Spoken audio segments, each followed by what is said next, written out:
ارے نور، اب تم باجی کو ٹھیک سے بتاؤ نا، اس طرح وہ کیا سمجھیں گی؟ سکینہ نے جیسے میرے دل کی بات کہہ دی تھی۔ میں بھی یہ چاہ رہی تھی کہ مجھے نور کچھ ابتدا سے اپنی کہانی سنائے۔ کہاں سے شروع کروں باجی؟ وہاں سے جب ہم اپنے ابا کے گھر رہتے تھے، اگرچہ خوشحال اور بے فکری تو وہاں بھی نہ تھی، لیکن حالات اتنے بھی خراب نہ تھے۔ ہم 4 بہنیں، ایک بھائی، وہ بھی چاروں سے چھوٹا۔ ابا ایک اسکول میں چوکیدار تھا، اماں خالص گھریلو عورت۔ ابا کی تنخواہ میں ہم 7 جانوں کا گزارا کیسے ہو سکتا تھا؟ لہٰذا اماں گھر میں سلائی کڑھائی کر کے ابا کا سہارا بنی ہوئی تھیں۔ اسکول میں ابا کی نوکری کا یہ فائدہ ہوا کہ ہم سب بہن بھائیوں نے مشکل حالات کے باوجود کچھ نہ کچھ ضرور پڑھ لکھ لیا۔ ابا کی شرافت اور دیانتداری کی وجہ سے اسکول کے مالک نے ہماری فیس معاف کی ہوئی تھی۔ 2 بہنوں نے 8ویں کر کے چھوڑا، سکینہ نے 5ویں کی۔ ایک میں ہی پڑھنے میں تیز تھی، میں نے میٹرک بڑے اچھے نمبر سے کر لیا تھا، مگر پھر حالات نے اجازت نہ دی، اس لیے چاہتے ہوئے بھی آگے نہ پڑھ سکی۔ آہستہ آہستہ سب بہنوں کی شادیاں ہوتی گئیں۔ چوکیدار کی بیٹیوں کے رشتے بھی انہی جیسوں سے آئیں گے نا۔ کسی بہن کا میاں ڈرائیور تھا تو کسی کی سبزی کا ٹھیلا لگاتا۔ بھائی ابھی چھوٹا تھا، اس کو باپ کا سہارا بننے کے لیے ابھی کافی وقت چاہیے تھا۔ یوں ابا نے آنے والے رشتوں کی زیادہ دیکھ بھال نہ کی اور جلدی جلدی بیٹیاں نمٹانے لگا۔ میری شادی جمال سے ہوئی۔ وہ ایک بڑی سپر مارکیٹ میں سیلز مین تھا۔ آمدنی تو مناسب تھی، لیکن وہ دماغ کا بڑا چڑچڑا تھا۔ اپنی ماں، بہن، بھائیوں سے بات بے بات لڑتا جھگڑتا، تو میں تو پھر اس کے پاؤں کی جوتی کی حیثیت رکھتی تھی۔ اپنی مرضی ہوتی تو اچھی طرح بات کرتا، پیار جتلاتا، ورنہ ہاتھ اٹھانے سے نہ چوکتا۔ بس زندگی گزر رہی تھی۔ اسی دوران 2 بچے بھی ہو گئے۔ بچوں کے بعد بھی بجائے اس کے کہ اپنی ذمہ داری کا احساس کرتا، اس نے تو اور چیخنا چلانا شروع کر دیا تھا۔ جتنی دیر گھر سے باہر رہتا سکون رہتا، گھر میں آتے ہی فساد شروع کر دیتا۔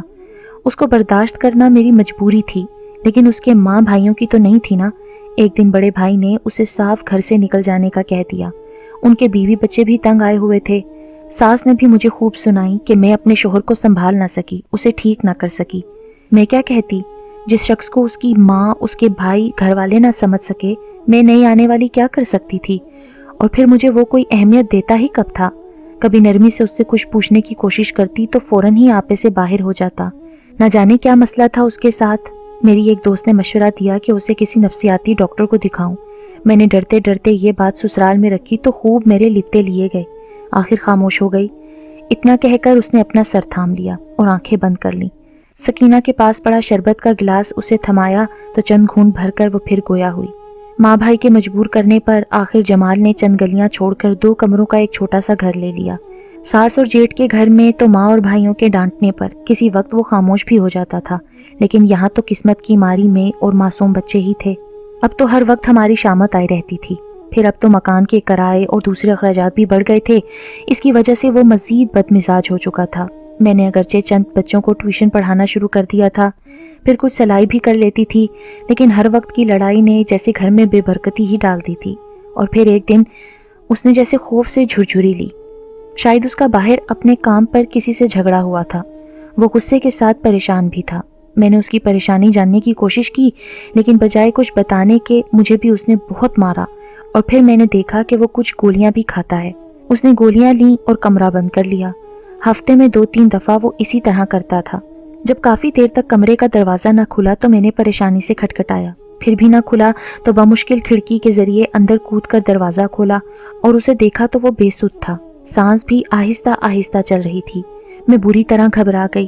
جلدی سے اس کے بھائی کو فون کیا، پڑوسیوں کو بلایا، سب جلدی سے اسپتال لے گئے، اور اسپتال جا کر اس نے مرنے سے پہلے میرے ہی خلاف بیان دے دیا کہ میں نے اسے دھوکے سے کچھ کھلا پلا دیا۔ یہ صلہ دیا اس نے میری قربانی اور محنت کا۔ مرتے مرتے بھی مجھے قصوروار ٹھہرا کر ظلم کر گیا۔ وہ تو اللہ پوچھے گا اس کو۔ اس کے گھر والے تو پہلے ہی مجھ سے بیزار تھے۔ انہوں نے فوراً پولیس بلوائی۔ میں کتنا ہی روئی پیٹی دہائیاں دیتی رہی، لیکن ان ظالموں کو ذرا رحم نہ آیا۔ میرے خلاف پولیس میں کیسے کیسے الزام لگا دیے۔ میرے دونوں معصوم بچے مجھ سے جدا ہو گئے اور مجھے لمبی سزا ہو گئی۔ اس سے تو اچھا تھا میں اسے گھر میں ہی مرنے دیتی، کسی کو نہ بلاتی، ہسپتال نہ لے جاتی، وہ وہیں سوتے سوتے ہی مر جاتا۔ تو کیا تمہارے گھر والوں نے کچھ نہ کیا؟ میں نے حیرت سے پوچھا۔ گھر والے؟ گھر میں تھا ہی کون؟ اماں ابا تو اس دوران اللہ کو پیارے ہو گئے تھے۔ 3 بہنیں تھیں اور ان کے شوہر۔ بہنوئیوں کو کیا پڑی تھی پرائے پھڈے میں ٹانگ اڑاتے۔ بیچارہ ایک بھائی تھا، اس نے اپنی اوقات کے مطابق کوشش کی، لیکن پھر بیچارہ تھک کر بیٹھ گیا اور مجھے قتل کے جرم میں سزا ہو گئی۔ اس نے ایک دفعہ پھر ہاتھ چہرے پر رکھے اور چند لمحوں بعد اسی طرح بولنے لگی۔ جیل کی وہ بیرک، ایسا لگتا تھا وہ جگہ انسانوں کے لیے نہیں جانوروں کے لیے بنائی گئی ہے، اور وہاں رہتے رہتے وہ عورتیں بڑی بے درد، بے حس اور خود غرض ہو چکی تھیں۔ اکثر تو مجھے شاباشی دیتی تھیں کہ میں نے مردوں کے اس معاشرے میں سے ایک مرد ذات، جس کو وہ بدذات زیادہ کہتی تھیں، کا خاتمہ کیا۔ 3 سال میں نے ان کے ساتھ جس طرح گزارے وہ میں اور میرا خدا ہی جانتا ہے۔ پھر میرے بہت رونے پیٹنے پر مجھے دوسری جگہ منتقل کر دیا گیا۔ وہاں کی عورتیں پھر کچھ ہمدرد تھیں۔ اور تمہاری طرف سے وکیل نے کوئی کوشش نہیں کی؟ ارے باجی کیسا وکیل؟ یہاں کون وکیل کرتا؟ کس کے پاس پیسے تھے؟ 4 سال تو بغیر کسی وکیل اور پیشی کے ہی گزر گئے۔ پھر خدا بھلا کرے ان وکیل عورتوں کا جو بغیر کسی پائی پیسے کے ہم بے قصور مظلوم عورتوں کا کیس لڑتی ہیں۔ ایک دفعہ ایک ایسی ہی وکیلنی نے میری بھی کہانی سنی، مجھے بڑی تسلی دی اور یقین دلایا کہ وہ مجھے یہاں سے رہا کرا دے گی، کیونکہ سوائے جمال کے بیان کے اور تو کوئی ثبوت تھا نہیں ان سب کے پاس۔ پھر جیل انتظامیہ نے بھی دیکھ لیا تھا کہ پورا دن میں نماز، قرآن اور تسبیح کے بعد خاموش بیٹھی اپنے بچوں کو یاد کرتی رہتی ہوں۔ پھر کئی مہینے میرا کیس چلتا رہا اور اس کے بعد میرے خدا نے مجھ پر کرم کر دیا۔ میری رہائی کا فیصلہ ہو گیا، میں بے قصور ثابت ہو گئی۔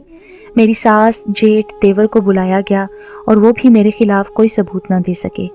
بس باجی اب وہ بچے دینے میں مجھے پریشان کر رہے ہیں۔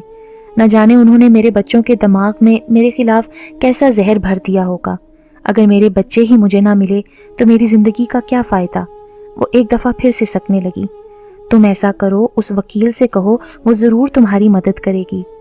ہاں باجی، میں نے اسی سے کہا ہے، وہ چلے گی میرے ساتھ۔ اس نے مجھے بڑا حوصلہ دیا ہے۔ مجھے امید ہے میں اپنے بچوں کے ساتھ باقی زندگی گزار دوں گی۔ وہ میرے پاس رہیں گے، مجھ سے اسی طرح محبت کریں گے جیسے 5 سال پہلے کرتے تھے۔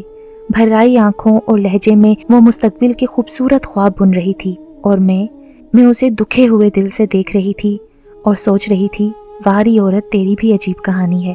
اس مرد نے تو مرتے مرتے تجھے بھی پھنسا دیا، لیکن وہ عورت جو اس مرد کی ماں تھی، معصوم بچوں کی دادی، تمہاری ساس، اس نے تو اس ظلم پر مہر لگا کر بچوں کے باپ کے ساتھ ماں کو بھی مار ڈالا۔ اس نے 1 منٹ کے لیے بھی بچوں کا خیال نہ کیا کہ باپ تو مر گیا ہے، ماں کو جیل کروا کر بچوں کی ماں کو بھی مار دیا جائے گا۔